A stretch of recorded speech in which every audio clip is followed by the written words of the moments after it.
looked at doing the same thing, and about that time, kind of like here, prices jumped up, so the correlation.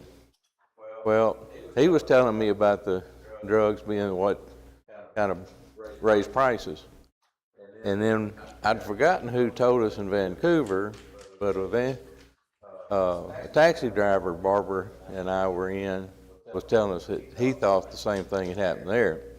But what happens is, anytime, and you can see it here, anytime people with cash money, when we came, we were looking here to buy, and we had a house sold out from under us. We had one look at that, and we were very interested. It wasn't going to work, but they wanted $315,000 to $20,000 with an unfinished basement. I said I didn't have a story to tell. Unfinished basement. And I was going to have to redo the basement, refinish it. Somebody came in and paid $40,000 more than the asking price and bought it out from under us while it was put on the market while we were in the house. $40,000 more than me, plus had to finish the basement. So cash, wherever the source, has a big impact on the market, and that's kind of what I was saying, but I didn't get to all of it. I kind of got distracted. Wonder me. Okay.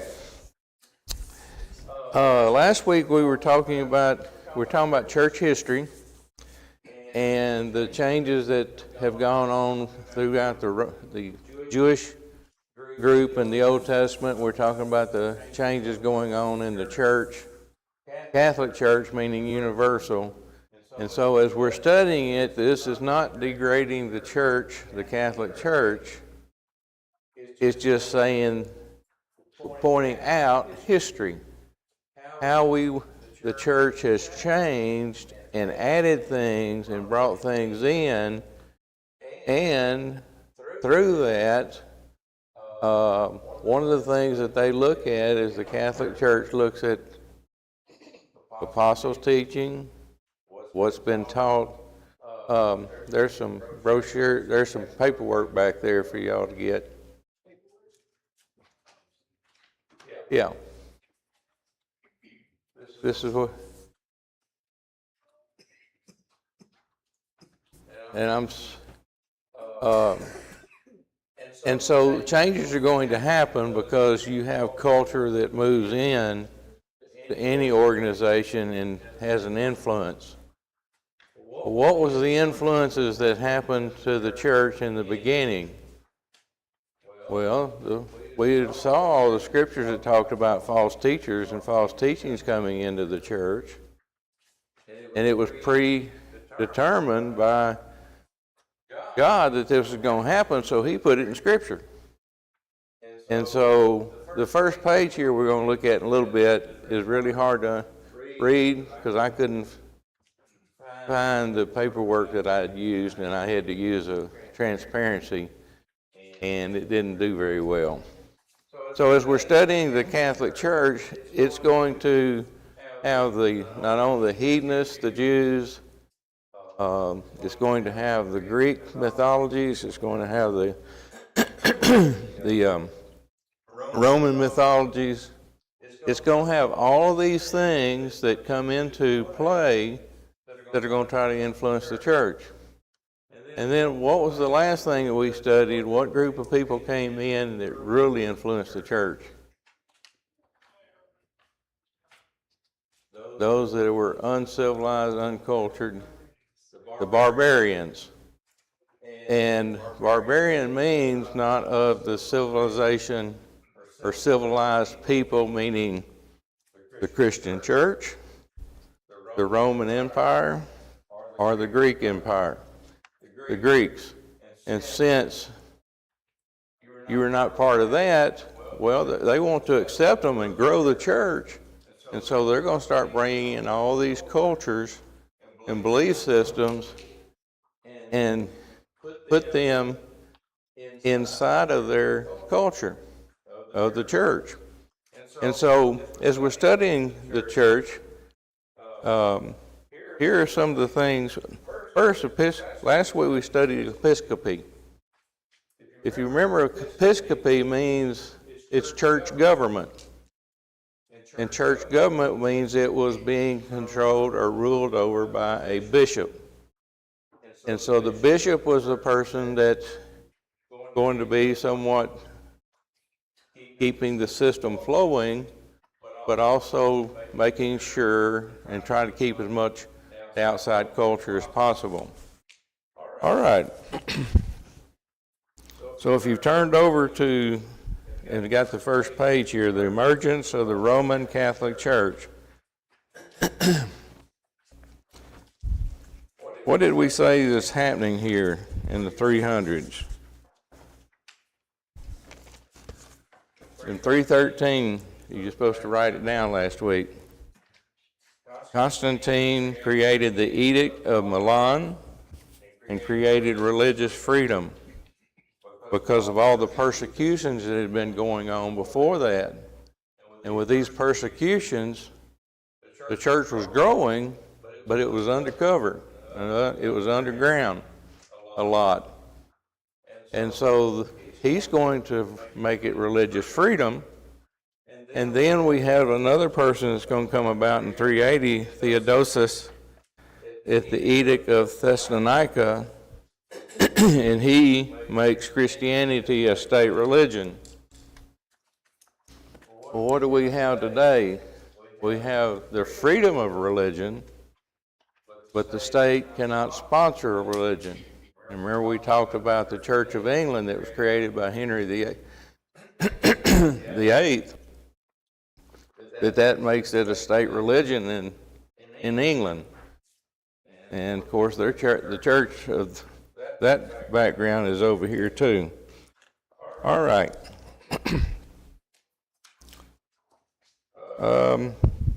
This is going to be things that are going to start happening in the Catholic Church and how changes are going to develop. Now, when did we say the first pope was? Leo the First, and he's going to come around somewhere around 500. But before that, they're going to fill in all the popes before that, because he's going to want to be the one that decrees that he is the pope. All righty, if we could get somebody to read the first 6 and give us a date on it. In 600, Latin was used in prayer and worship. It's noticed by Pope Gregory I, and prayers directed to Mary, dead saints, and angels. And then kissing Pope's feet began with Pope Constantine around 7009. Veneration of cross, images, and relics were authorized in 786. The knowledge of the cardinals were established about 997, and the canonization of people as saints was initiated about 995. So what are we saying here? Was any of this approved by the apostles? No. Now, so what's causing all this to happen? Power and authority and control. And you brought all these barbarians in that are uncultured, and a lot of them are going to have things that they did in the past, and so you're wanting to, in other words, and I've said this before, a lot of us when we were younger thought the older generation was just fixing the mud, and they really didn't know what they were talking about.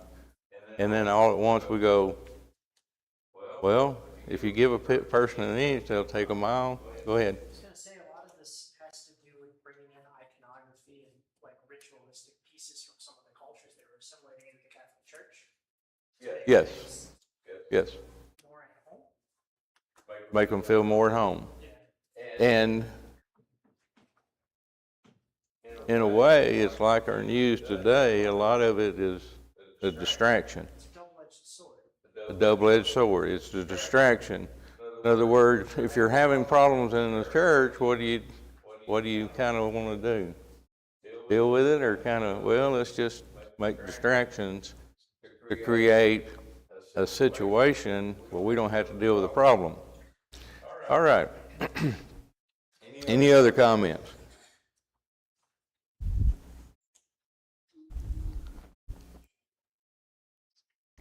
One class I took when I was in Bible college. Speak up where everybody can hear you, One please. class I took when I was in Bible college, Brother Dylan explained that a lot of that was them incorporating pagan belief to coddle, but a lot of it started out as incorporating pagan belief to coddle themselves about the people that they had, quote, conquered. These people were not Catholic.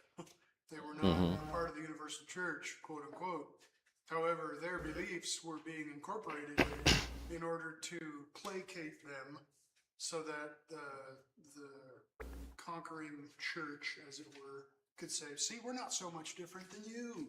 We're not so much different than you. And it was kind of a peace offering to an extent. Yes. And unfortunately, that became a rot within the church. It became a disease that then spread because those that bordered, who maybe were part of the, quote, universal church, began to accept that as more legit. And then, of course, the priesthood pushed it. And so then these things that had been minor concessions became major ecumenical doctrine within the church. Because when you start something, it's easy. If you're not careful, it's easy to add to. The snowball effect was easy to happen.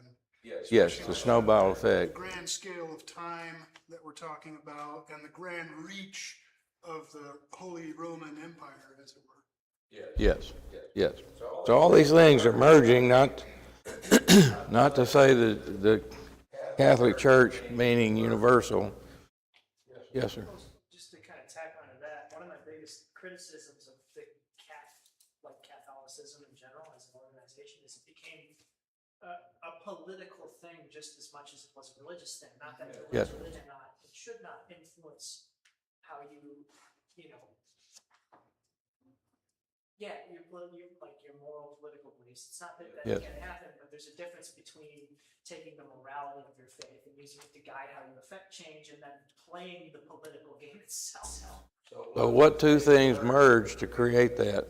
Church and state. And so who's competing with who? It's a tough The question. Pope and the King. And so you're going to have who has authority. Well, the King has the people until you build the biggest churches and the biggest, spend the most money. I mean, you do all this. And so the King has a lot of pull and sway because he has taxation. Well, the church is going to go, well, we don't have taxation, but we have influence. And so the church is going to create ways of trying to be not as political, I wouldn't say, but what does the Pope have that the King doesn't have? The King will kill you, but what will the Pope do? Kick you out of heaven, excommunicate. And so that's his ace in the hole, is going, well, if you don't kind of go along with us, you don't get to go to heaven. I'll excommunicate you and kick you out of the system, which means, now I'm not talking about just the king, because that happened too, but I'm talking about the average citizen, and it was control. And so those that want to go to the top, as my brother was saying the other day, anytime you have a president and you go after them, you better kill them, meaning you better take them out. Totally take them out, because who has the power? most of the time, the king or the president or whoever's in charge. And so studying history, which he's a big history buff. All right. Canonization of dead people as saints initiated. All right, if someone could read the next, say 6. Attendance at Mass was made mandatory in around 1000. Celibacy of priesthood decreed by Pope Gregory VII in 1079. Okay, can you stop there a minute? Does the Bible say anything about making people not marry? Huh? Well, it says that. He would rather that you remain single. Okay, he says that, but then there isn't there a scripture that says to be not married? Much of the qualifications for eldership says husband of one wife. It Yes. does not denote celibacy. That means husband of one wife. So that goes directly contradictory to that decree. Yes. And if And you it says- consider elders as part of the priesthood, even though all of us are part of the priesthood. Yes. And so it says do not. Basically, I should have looked the scripture up, but you don't use that against people that are trying to be part of the church. And it's another way of they don't want corruption in the church and they want you totally devoted, because we're going to see in a minute something that says that that they put that certain things in place where the church is basically, you're married to it. You're not married to somebody else or a person. You're married to the church. We'll see that in a minute. All right, go ahead, Brenda. Thank you. The sale of indulgences was established to reduce time and One before. this one, sorry. Rosary repetitious praying with beads invented by Peter the Hermit in 1090. The sale of indulgences established to reduce time in purgatory in 1190. Transubstantiation proclaimed by Pope Innocent III, 1215. Okay. And so, which one of these is when Martin Luther goes to the door and puts the 95 Theses? The sale of what? Indulgences. Because they were trying to raise money, whoever it was, I can't remember, but trying to raise money to build a church, and so they start selling indulgences, saying if you'll pay so much, basically you can sin and we'll forgive you. It'll be forgiven. And so they're using money as a persuasion, because if you look, I get a lot of pictures about churches over in Europe. And folks, if you've ever studied art and looked at the churches over in Europe, my goodness. I mean, you go into a government building and they're nice and they're beautiful and whatever, but churches, there's nothing like it to me in the world. And so they're raising money so that they can have influence over the community. All right. Transubstantiation. Can anybody remind me what that is? That is a belief that the communion actually physically transforms into the body and blood of Christ. Okay, because when we do it, it's a memorial in remembrance of me. And when they do it, it's, what did I say? I dropped the bread one time because I missed it. I didn't drop Christ's body. Now I did, that was offensive to me that I offended Christ, but that wasn't his physical body. That's why they only let the priest participate and take care of it. All right. Now the last ones, please. Who confession? You may read that for us. Confession of sins to priests, instituted by Pope Innocent III in 1215.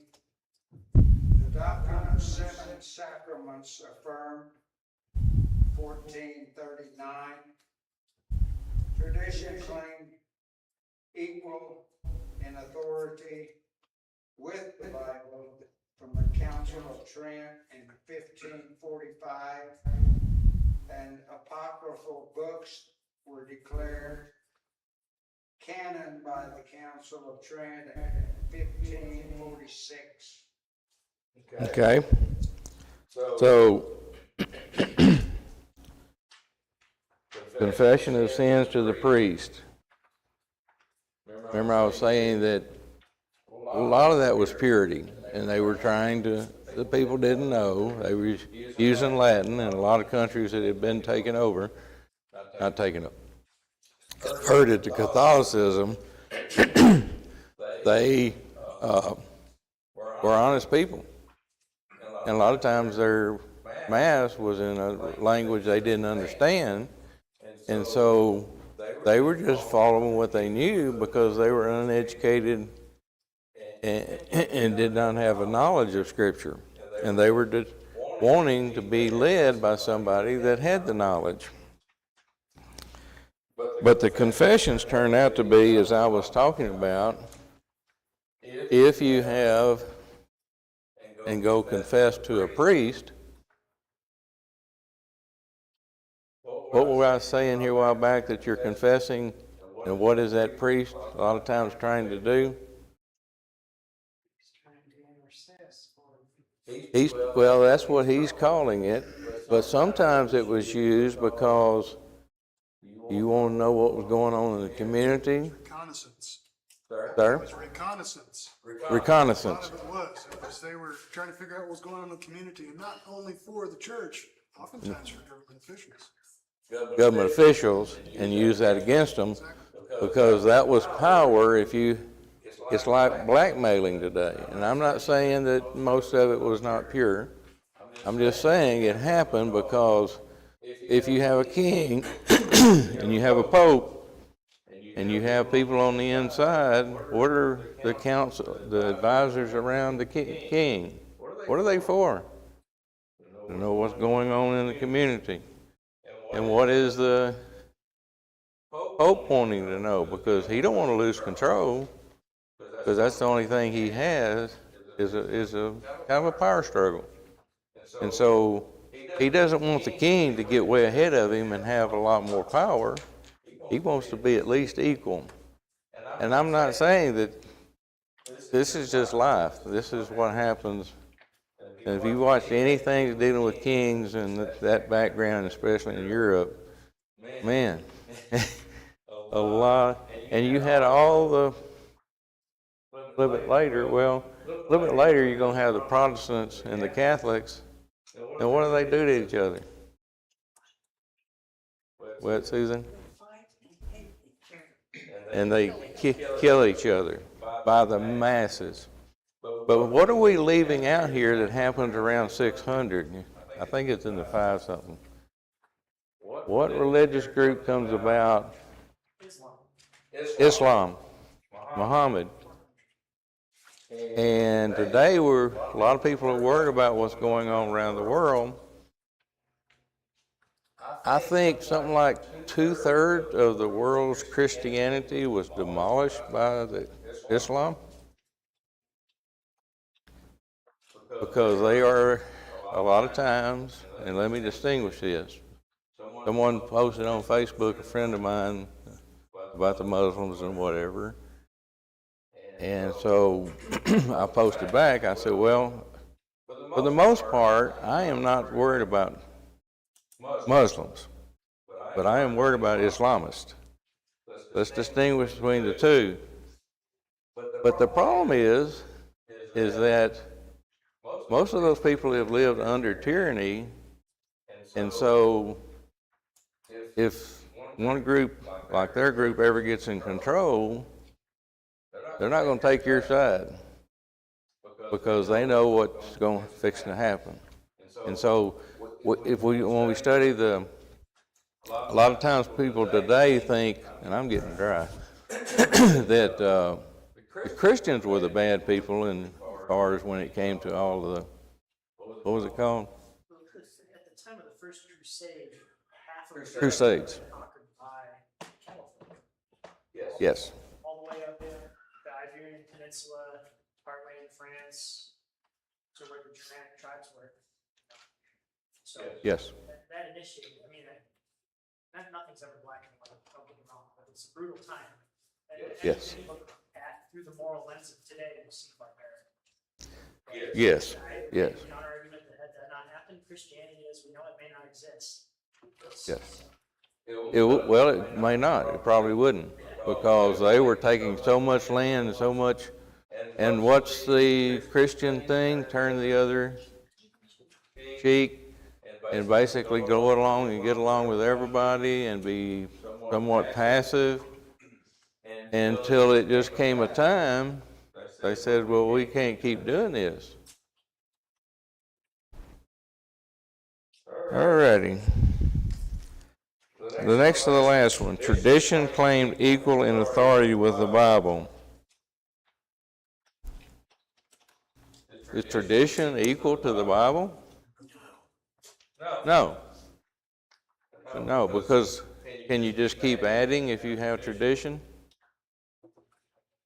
I mean, that's the problem in the church sometimes is legalism.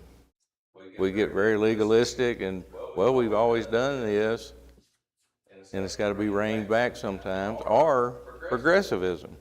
And so the center, as I was talking about the pendulum of the clock, usually swings, when you look even in religion, it'll swing from one side to the other. You go from Catholicism, very ritualistic, to Pentecostalism, totally very different. All right, the next page, please. Can I mention something about that? The tradition equal to the Bible. One of the reasons that came up to that level was the availability of the Bible. Yes. When the printing press came along with the Textus Receptus in Latin and later translations into German, English, that sort of thing, people started reading it. Yeah. Wait, Well, thank you. this You're a sweet guy. This tradition isn't in the Bible. Where's this coming from? And the church had to react to that. And that's, Yes. you mentioned the barbarians, the external forces bringing in extra biblical things. Sometimes the established church will take traditions and try to make them solid and make them equal to. And we see that nowadays. I hope I don't offend anyone here, but like, Yeah, we don't want to offend anyone. the King James Version, there's people who are, that is the only, and these other translations are not legit. Well, the truth is, the Bible, New Testament is written in Greek, the Old Testament in Hebrew. And if we really want to get to the source, we go read that. But if we try to say King James is the only way, what about our Spanish-speaking friends, Chinese? Yes. Whatever. Yeah. We got to be careful we don't add to it even from the conservative side or the liberal side. Yes. Just find the flaws of any text that's been not manipulated but transcribed. So, yes, we have to be careful, but on the other hand, God's in control. And I tell people, they say, well, this particular verse, and I said, but the overall scheme of the Bible. Let's look at the over sin. We've been pulled away. Now we're trying to be redeemed. I mean, it's all there, even if a couple of scriptures are may not be exactly the way we think it should be. Because you can always find things to discuss. All right, the next page. So we talked about the Catholic Church, meaning universal, and how that it started going through changes. Now we're going to talk about leading up to the later the Pope, but the bishops, and how we go from just having elders and deacons or bishops, overseers, pastors, to having one. Factor contributing to the supremacy of the Bishop of Rome. All right, Matthew 16:17 through 19. Papal claims rest on the assertion that Peter was given authority by Jesus over the entire church. This claim was made by Leo I. Apostolic succession. The teaching that the apostles passed on their authority to their successor led to the conclusion that Peter's supreme authority had been perpetrated in the bishops of Rome.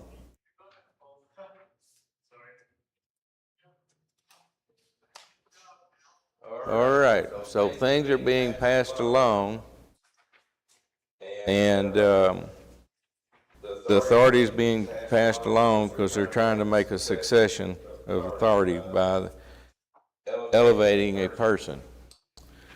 Martyrdom of Peter and Paul. With the rise of the veneration of martyred saints, Rome gained prestige as the site of the death of the two principal apostles. The persecution under Nero also gave the Roman Church a special prominence by virtue of its suffering. Because the Roman Church, there was a lot of persecution there, because what do we remember about that area? The Colosseum. And what did they do in the Colosseum? Murdered Christians. Murdered Christians. And so there was some that was chewed up by dogs. There was some that was basically wrapped and set on fire. There was all kinds of things that were going on that were because the empire had the control at the time until, remember 313, they actually gave them freedom, and then by 380 or so they turned around and made it a state religion. If you're wanting to control people, can you use religion to help control it? Or give them unity? Can you use religion to help create unity? You bet you can. Because we're all focused on eternity and trying to do the right thing and bless a brother and get along. All right, population of Rome. Both the size of the city and the size of the church contributed to the authority of the bishop. After the Edict of Milan, the emperors often sought advice on religious matters from bishops of Rome. If you're having problems in the city, and the king and all, or the whoever's in charge, the emperor, is having trouble controlling, who do you go to help? The religious leaders. Did that happen with the Jews sometimes? Absolutely.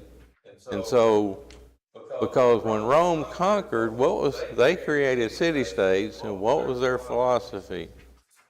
We'll leave you alone if you leave us alone, and we'll let you kind of control your city-state, but don't cross us. Because we don't want to be here. We will be in control, but we don't want to be here forcing our will on you unless we have to. And so, what caused Christians to have a problem? They refused to bow down to the who? The Caesar. Okay.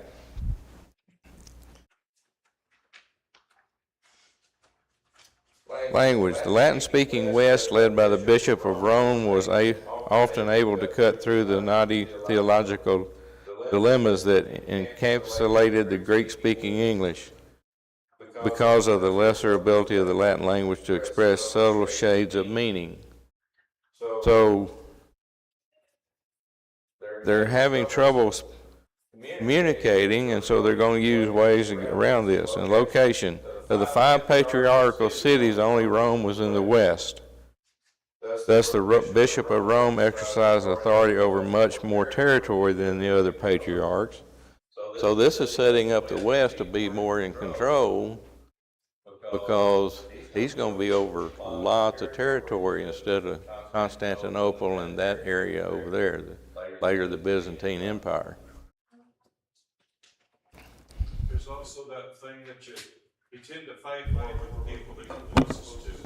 And so the other patriarchal areas, they were closer to each other and they had more disagreements, fought with each other. Rome was kind of off doing its own thing.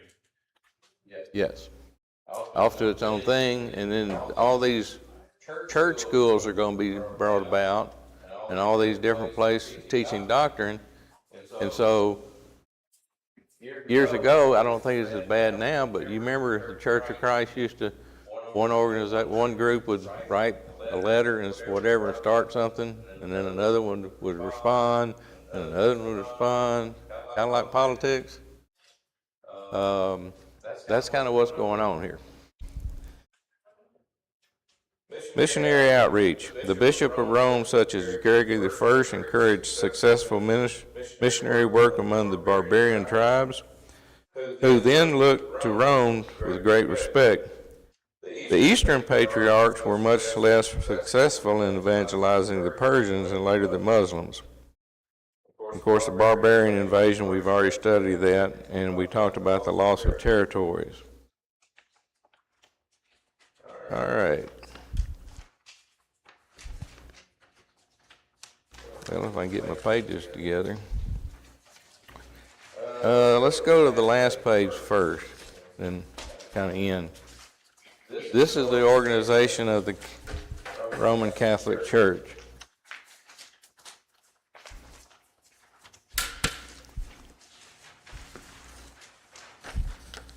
Do you think they started out with all these positions?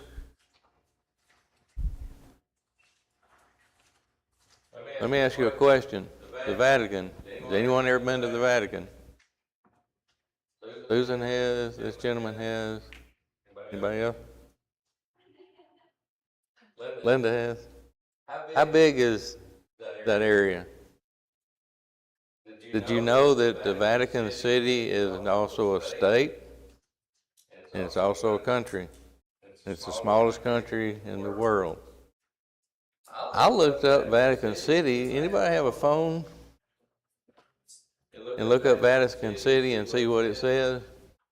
I don't understand what it said. If it helps, the airport in Denver is larger than the Vatican City. Airport in Denver. Well, it said 5,200 and something square feet. Is that what it said?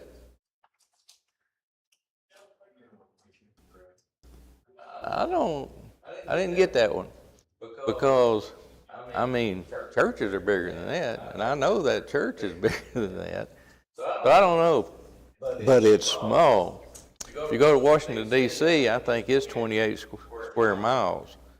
But Vatican City covers an area of 121 acres. 121 acres. For comparison, is roughly 1/8 the size of Central Park in New York City. Okay. Okay, good. I don't know where I was getting that. I guess ChatGPT was trying to interfere with my question. All righty. So the Pope, the College of Cardinals, over 100. They're advisors, and they basically, that's usually who they pick from when they're going to pick a Pope.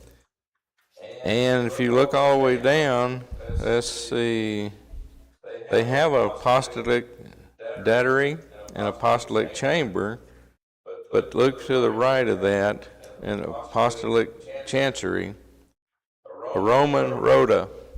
Some of this is kind of taken after the Roman Empire, the Roman structure is what I basically remember. But there was a lot added over the years. And down toward the bottom on the left, there's a discipline of the priest and laity. Well, what got the Catholic Church in